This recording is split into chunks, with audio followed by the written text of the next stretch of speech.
嗨，大家好，我是坦平叔。今天是2025年9月21号，这一期咱们继续胡聊胡适、胡轾、胡威还有胡一进老师。咱们今天先聊一聊上海建功爷书。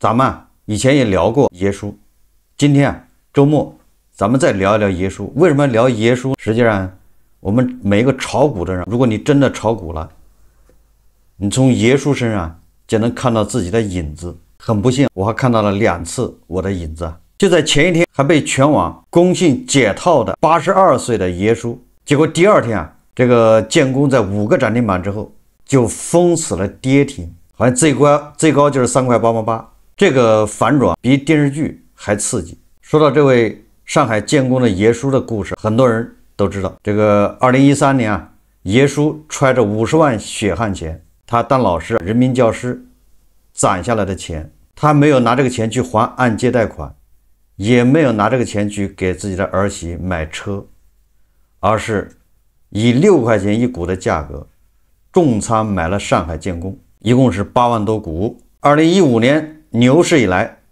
上海建功不负众望，股价飙到了17块钱，翻了快3倍。爷书当时如果把这个卖了，那是妥妥的人生赢家。也就是说，我们可以理解，从2013年到2015年，随着上海建功从6块钱爬坡爬到17块钱，这个过程不到2年时间，爷书是非常幸福的，可以说在家里应该是说一不二，说话相当的扬眉吐气。可是好景不长，这个人生赢家爷书如果在那个时候果断的见好就收，那他可以一直这个保持他的家庭地位。但是爷书他想扩大战果，总觉得上海建功还可以涨到27、37甚至100都是有可能的。结果没几天大家也知道发生什么了，熔断，通俗的说就是股灾。上海建功直接就腰斩，股价直接砍掉一半，从17块跌到7块多。你想想，17块爷书都没跑，7块的时候他能走吗？不蒸馒头争口气啊！能忍婶婶忍不了，婶婶能忍，这回是爷书忍不了，所以他就不信这个邪，坚决不卖。结果上海建功从此以后一路阴跌，跌的看不到头，这一跌就是12年，但是一跌没有12年，一跌了10年左右，这中间还有2年是幸福快乐的时光，咱不能，尤其幸福快乐时光不能忘了，虽然短暂，但是它绚丽，值得怀念。从此以后说爷书不信这个邪，他就从他的退休金里面雷打不动的每个月说拿3000出来补仓，这是爷书自己说的，这样拉低平均成本。所以这个爷书他的补仓补到据说是补到了16万股，平均成本大概在3块8毛多，这个不算利息，只是说他的本金的成本。那也就是在2块多的时候他也补了很多。这么多年上海建功分红的钱他也补进去了。说这个证券营业厅的阿姨都认识爷书，说爷书的裤子裂了都舍不得换，来回坐2小时公交去营业厅看盘，午饭就啃一包最便宜的泡面。很多网友调侃说爷书在补裤子和补牙之间果断选择了补仓。关于爷书他的这个故事，大家看视频。在哪里啊？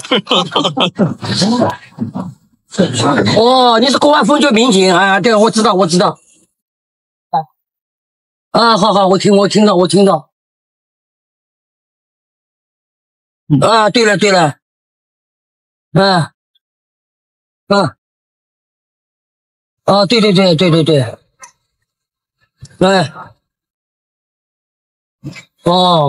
对，对，我知道，容易出事情啊，对，好，我听你的，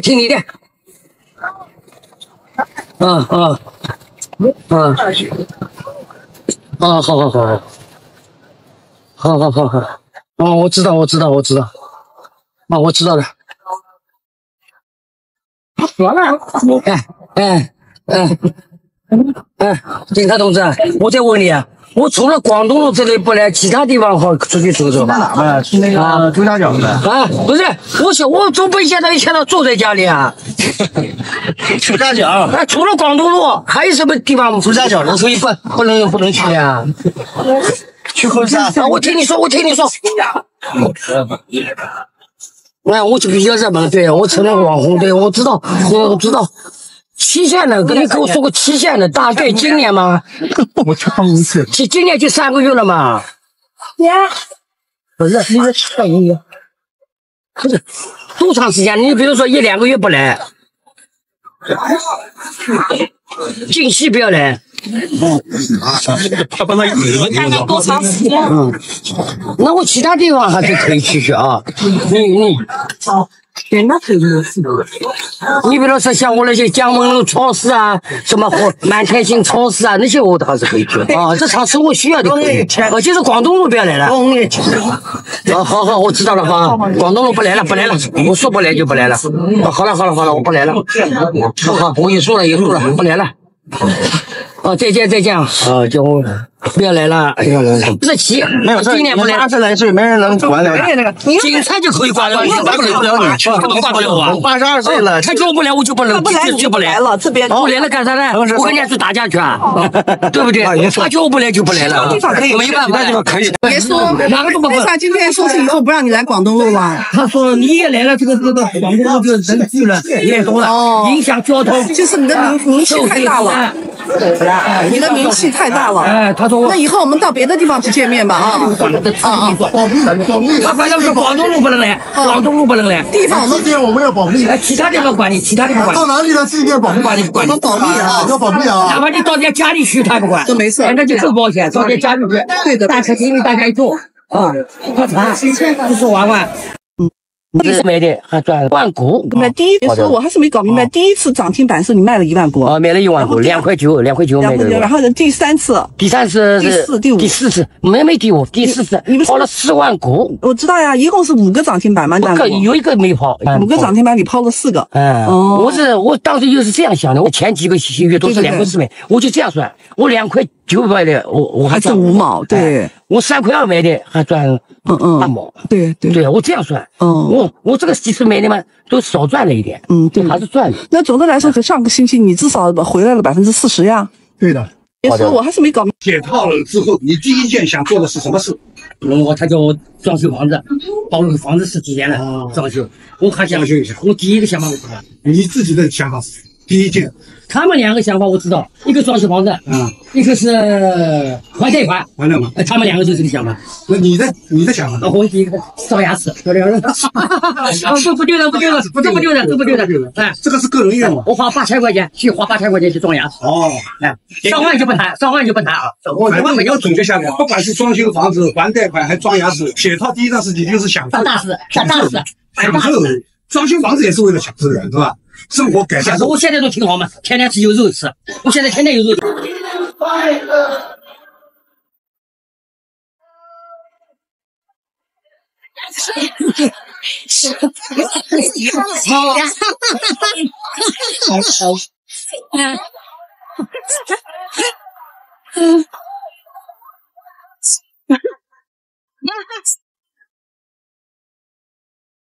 OK，这个爷叔早就跟这个股友承诺，他回本了就去锦江酒店请客，发大白兔奶糖，涨到5块就给儿媳妇买车。就在上一周转机来了，突然有人说上海建工有金矿，股价跟旱地拔葱一样，一口气连拉5个涨停，正好到了爷叔的成本线3块8毛8。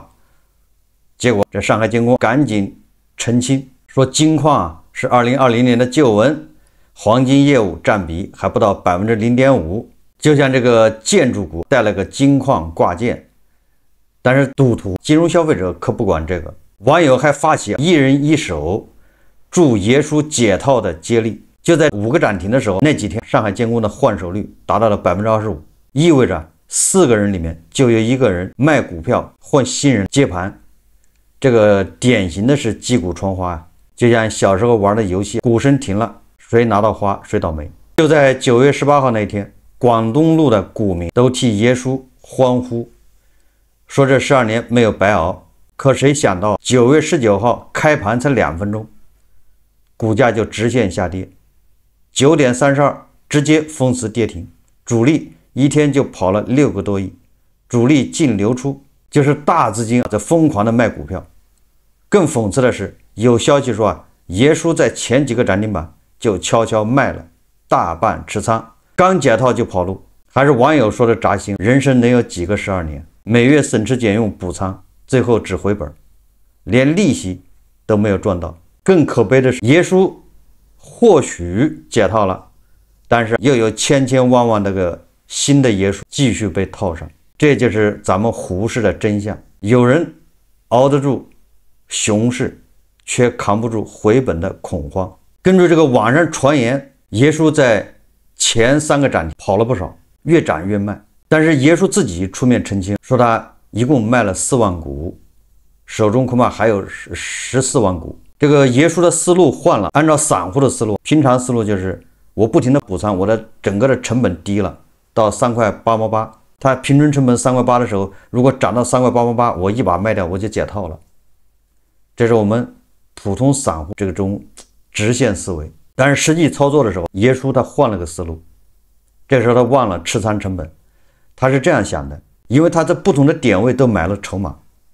比如说他在第一个涨停3块左右卖的，或者2块5左右卖的，那他最低点买的那个筹码，他赚了10%或者20%，他只这么算了。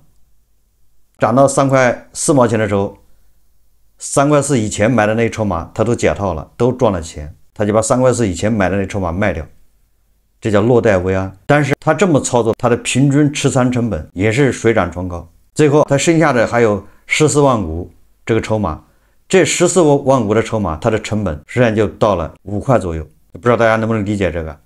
也就是说，上海建工如果一下反弹到5块，中间耶稣不能再卖了，谈到5块的时候，他把他剩下的14万股一卖，他就整个的解套，应该这么理解。当然了，或许是他的整个的成本是4块5，实际上到底他的成本多少，只有耶稣自己知道。耶稣他也不会把自己的流水交割单晒出来，所以都是耶稣自己说。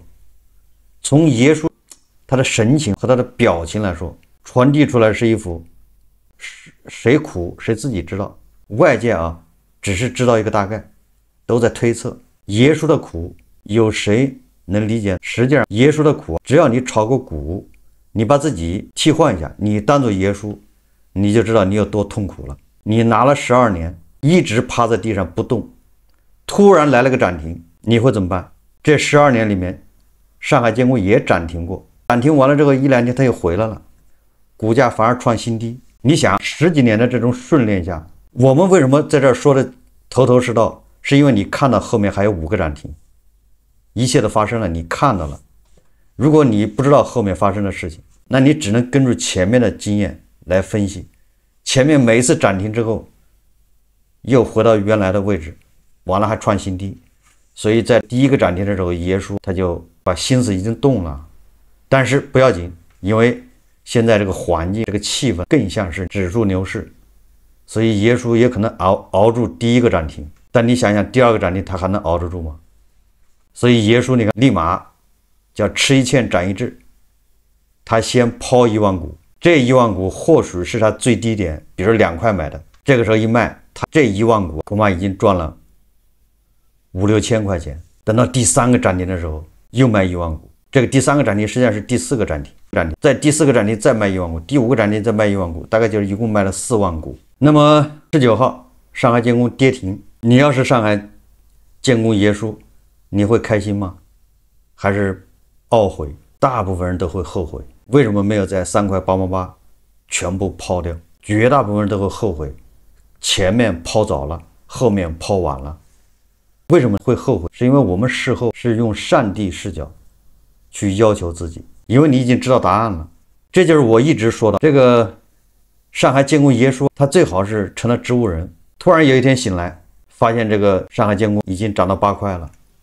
否则在上海建工即便以后能涨到8块，上海耶稣不一定能拿得住。所以我在以前节目一直说，反复宣传，我们炒股很多金融消费者，你首先面对的是整个的市场，这个市场本身就不健康，无论是市场的宗旨，它的功能，还是这个市场的制度，还是参与的上市公司，还有什么券商、会计师事务所、律师事务所，还有监管，还有大股东，还有这些金融消费者，这一切的一切预示这个市场有很大的问题。在这种市场下，你很难赚钱，你是韭菜，你是被割的。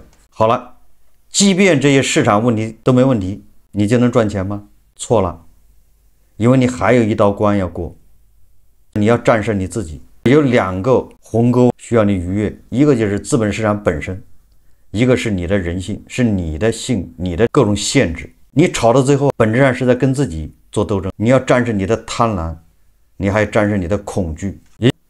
换种说法，即便这个市场很健康，没有这个欺诈善事，也没人敢做假账，大股东也不敢乱减持，更不敢讲个故事就割韭菜。话咱说回来，上海建工如果不是有人在这讲故事，什么金矿实际上是过去的，它能连着5个涨停吗？摆明了是在割韭菜。这建工爷叔成也是割韭菜，败也是割韭菜。上海建工有游资啊，说不定就利用这个题材在里面炒一把。所以咱们说，即便这个市场正常，你还要战胜你自己。我为什么劝大家不要炒股，不要参与这个市场？因为我已经当了2回爷叔，现在一个完整的还没走完，我是走完2个爷叔这个轮回，2次都没有能战胜，所以我不觉得我第3次还能战胜，所以我不玩。2轮牛市我都参与了，而且我是满仓参与，我不像很多牛市他用半仓，熊市他是满仓，我是牛市都是满仓，但是就是这样，依然是赔的稀里哗啦呀。如果说第1轮你被赔了，是你没有经验，那第2轮、2轮犯的错误都差不多。所以你要战胜自己太难。如果你要觉得你能战胜自己，你可以把自己当作上海爷叔，你会怎么去操作？面对这5个涨停，有人说了，那我在3块888全卖掉，可以，那只能证明你现在是对的。但是过几天，万一下个月它要涨到6块，你一样会后悔，你会恨自己，为什么这么早就跑了？你要不卖，下个月它又跌到2块5，你又恨自己。3块888为什么不跑？这个上海建工爷叔不管怎么说，他还有14万股，那股价肯定在4块5以上，持仓成本，所以说他的解套任务还没有解决啊，慢慢解套路。至于有人指责说建工爷叔你不该满仓一只股票，爷叔你不该选这个建筑股，爷叔你不该那样，这都是上帝视角。爷叔就是拿4只股票，或者拿4个板块的股票，也未必就能比现在好。那这再差，那上海建工它没有退市，对吧？这10几年里有多少只股票退市了？多少牛股是吧？都已经退市了。你看今天这个周末又有4家公司啊被 ST。9月19日晚间，复旦复华、思科瑞、绝味食品不就是那个卖鸭脖的吗？这都 ST 了。准备退市。还有一个叫创意信息，4家上市公司发布公告称，因财务造假，公司股票将被实施其他风险警示，将于9月22日停牌1天。你看这个周末也有4只股票因财务造假进行特别风险警示，就是加 ST 帽子。这4只股票的股东，这个金融消费者啊，对吧？也是有福了。上海爷叔已经80几岁了，这次补牙的心愿也不一定能完成，他把他的钱相当一部分拿来买股票了，他连房子的按揭贷款都没还，车也没买。爷叔炒股以后，只有刚开始入市的那2年是高光时刻，后面这10年冷暖自知，恐怕一直在家里都抬不起头。爷叔比较倔强，但是正像网友所说的，你还有多少个12年呢？所以咱们一直说韭菜不要去炒股，而且我观点非常明确，什么时候炒股？第一个，咱们资本市场的病彻底治好了，没有人敢造假账，没有人敢欺诈善事，没有人敢割韭菜。即便这个达到了，还得符合一个特征，就是走慢牛。只有走慢牛，咱们这些散户才能赚到钱。猴市散户是根本赚不到钱的。你看这个上海建工这几天走的就是猴市，只有慢牛，散户才能赚钱。为什么？就是慢牛是什么意思啊？反正后来股价肯定比以前高，不管你什么时候买的，你只要你过2个月卖，你肯定股价比买的时候要高一点，想赔钱都难。这叫慢牛，完全根据业绩去炒股。这公司赚钱，它股价就会慢慢涨。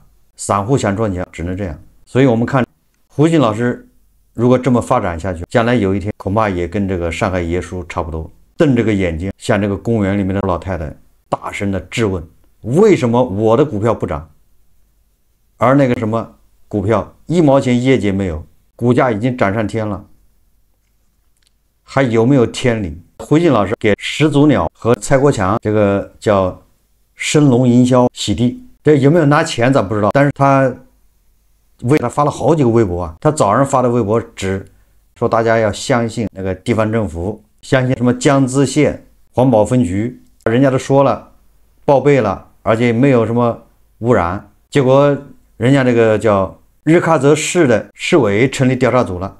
这胡静老师一看打脸了，他立马转头又维护日喀则市委这个调查组，开始质问江孜县的分局，你有没有说假话？就是胡静老师这个叫看齐意识，他有个原则，就是胡静老师他是无条件站官方，官方出来一说话，那马上就站官方。这个第二个，官方也不一样，官方还有上级，那当官方说法不一致的时候，无条件站级别高的，这个是胡静老师的雕盘绝技。早上还在说江孜州的环保没问题，值得信赖，网友不应该挑毛病，人家官方毕竟都说了没问题环保，结果下午马上就开始指责这个江孜州你有没有说真话？为什么？因为日喀则成立调查组了，无条件站日喀则这个调查组。什么时候如果来个更大的官，换个说法，那胡静老师立马就无条件看齐级别高的，凸显一个宣传人员的这种过硬的素质和这种叫职业素养。